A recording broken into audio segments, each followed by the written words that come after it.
Aujourd'hui, on voit 4 exercices pour améliorer ton drop. Alors, pour le premier exercice, on met la main bien en dessous du ballon.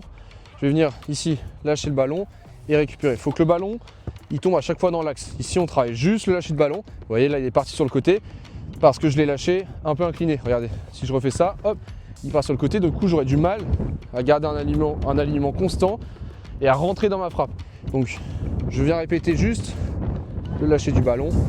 Pour le deuxième exercice, maintenant, on va essayer de comprendre le timing, à quel moment je dois taper. Donc, je vais garder mon lâcher de balle et je vais, au moment où la balle touche le sol, venir fouetter en rasant la pelouse et en montant la jambe après le ballon.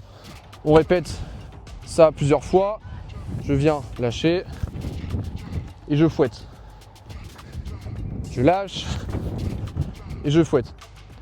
Petite précision pour celui-là, ce qui est important, ça va être de garder le regard vers le sol. Au moment où on fouette, on ne doit pas lever les yeux en même temps. Je fouette et je reste aligné, gainé, vraiment les épaules dans un rail. Troisième exercice, je vais prendre un peu de recul pour que vous voyez bien. On va venir cette fois-ci taper dans le ballon, mais sans trop de puissance. Le but, c'est juste de trouver des sensations au niveau ici, à l'intérieur du pied, de la zone de frappe. Donc, je lâche le ballon, je tape, je me replace, je refais la même chose, je lâche, je tape.